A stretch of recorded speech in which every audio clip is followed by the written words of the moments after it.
Jadi makna ikhtiar itu anak-anak itu tidak merubah keadaan kita atau merubah nasib kita. Tidak berkonotasi seperti itu yang namanya ikhtiari itu. Jadi yang namanya ikhtiari itu anak-anak yaitu menyesuaikan diri bagaimana Rasulullah Shallallahu Alaihi Wasallam ketika mengalaminya. Nah, itu yang namanya ikhtiar.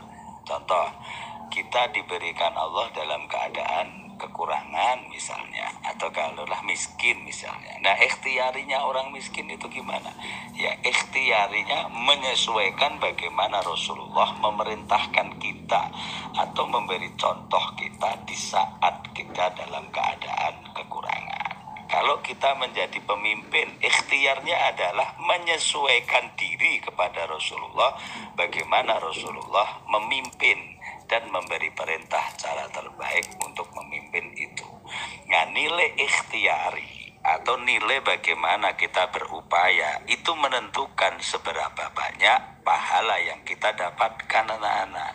Jadi as-sawab biqadri ta'ab. Gede cilike ganjaran kuwi tergantung rekosone. Bagaimana kita mencapai tujuan itu dengan baik dengan cara ikhtiar kita menyesuaikan bagaimana Rasulullah memerintahkan untuk kita. Ya jadi kita sadar ya, kadang-kadang kita harus mengetahuinya juga loh anak-anak, bahwa seorang dokter itu dibayar bukan berdasar dari hasilnya. Saya ulangi ya, seorang dokter itu dibayar tidak berdasarkan hasilnya, tetapi seorang dokter itu dibayar karena usahanya, ikhtiarinya. Jadi tidak ada anak-anakku satu dokter pun di muka bumi ini yang bisa menyembuhkan penyakit, itu tidak ada.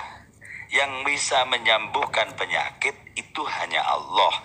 Tetapi bagaimana ikhtiarnya kita saat sakit, baginda Nabi saat sakit beliau berobat, maka itu menjadi pahala di saat kita sakit mau berikhtiar berobat kepada dokter. Tapi dokter tidak bisa menyembuhkan penyakit kita, tidak bisa. Saya jamin tidak ada dokter di muka bumi ini yang mampu menyembuhkan penyakit. Sebagaimana juga tidak ada seorang petani yang mampu membuat padi, bahkan walau hanya satu biji sekalipun.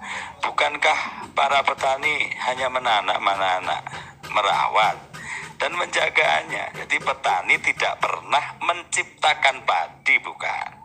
Jadi yang penting kita lakukan adalah kewajiban kita, dan hasilnya kita serahkan kepada Allah Subhanahu wa ta'ala.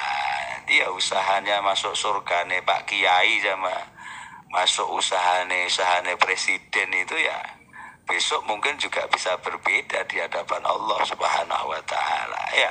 Kan juga misalnya ya ada Pak Yai dan Pak Presiden yang kemudian di hari kiamat dihadapkan sama Allah Subhanahu wa ta'ala.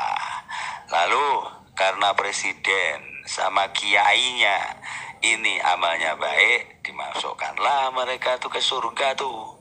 Nah, maka di dalam surga, nah ternyata kok Pak Kiainya ini surganya malah di bawah daripada surga yang ditempati oleh presiden. Padahal Pak Kiai ini merasa sholatnya lebih baik ya, zakatnya lebih baik ya, sholat malamnya sudah tertata ya, tak pernah ditinggalin ya, ngaji ke santrinya tiap hari ya.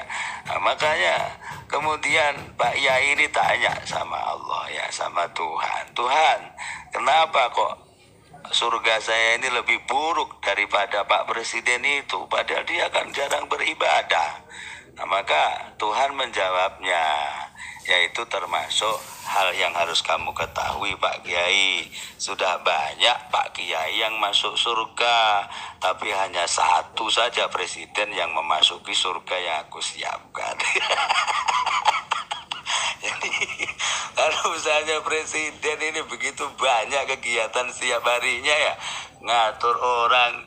Kalau dia nggak bisa sampai kemudian sholat ba'diyah zuhur 4 rakaat ya, 4 rakaat sebelum asar ya. Kalau Pak Yai bisa, tapi kalau upayanya presiden untuk sholat wajib saja ini kesulitan dia sholat, nah ikhtiarnya lebih besar tuh. Nah, kira-kira begitu ya.